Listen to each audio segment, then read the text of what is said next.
Böyük olmaq istəyən böcək. Xahiş eləyirəm, təəccüblənməyin ki, bu boyda nağıl balaca bir böcəkdən danışır. Bəli, düz eşitdiniz. Balaca və adi bir böcəkdən. Bu böcək o qədər balaca idi ki, ona ad verməyi belə unutmuşdular. Necə oldu ki, bu böcək belə məşhurlaşdı? Bu barədə biraz sonra danışacağıq. Əvvəlcə onun arzusundan danışaq. Axı hər bir heyvanın öz arzusu var. Elə deyil? Məsələn, pələng balası zolaqlı uçmaq istəyir. Amma qanadları yoxdur. Zebr ağzolaq zolaqsız olmaq istəyir. Yuxularında görür ki, şabaldı rəngdə olub. Böcəyin də bir arzusu vardı. O böyük olmaq istəyirdi. Bilmirsən ki, hansı aptekdə boy uzadan dərmanlar satırlar? Bir gün böcəyi İlbizdən soruşdu. Bilmirəm, İlbiz cavab verdi. Neyniyirsən? Kaş ki, filizon xortum qədər olmasa da, heç olmasa kərkədan iri baş boyda olaydım. Böcək dedi. Bunun sənə nə faydası var? İlbiz yenə soruşdu. Nə danışırsan İlbiz? Məni uzaqdan görsünlər, rastlaşanda salamlaşsınlar. Böcək izah elədi. Səncə xoşbəxtlik budur? İlbiz başını yırğaladı.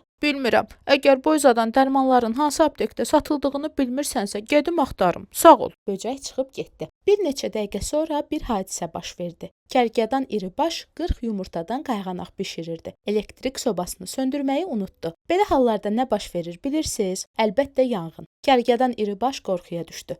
Hamını köməyə səslədi. Heyvanlar qaçaraq gəldilər. Timsah yekədiş, zürafə uzunboyun, pələng balası zolaqlı və digər heyvanlar qaçaraq gəldilər. Dayanıb tamaşa eləməyə başladılar. Ev isə od tutub yanırdı. Çünki hamı çaşbaş qalmışdı. Təkcə böcək özünü itirməmişdi. Qanadlanıb yanğından mühafizə qülləsinə qondu. Gördü ki, yanğın söndürən fillər oyun oynayırlar. Heç biri qulağını da tərpətmir. Yanğın, kömək edin, kömək edin. Böcək onların qulağının dibində qışqırdı. Hanı yanğın, nə yanır? Çaxnaşma qopdu. Kərkədan iri başın evi yanır. Vaxt itirməyin, yazıqdır. Böcək ağlaya-ağlaya dedi. Fillər su çəlləklərini çiyinlərinə alıb qaçaraq yanğın yerinə tələsdilər. Yanğın yerindən kərkədanı çıxardılar. Yanğını isə su dolu xortumları ilə söndürdülər. Heç kim bilmirdi ki, yanğın söndürənləri böcək çağırıb. Yalnız İlbiz Uzunbığın bundan xəbəri vardı. Afərin sənə böcək. İlbiz onu təriflədi. Təhlükə vaxtı özünü itirmədin və kərkədanın həyatını qurtardın. Elə günü bu gün yerli qəzetimizə məqalə yazacağam. Özü də deyəcəm ki,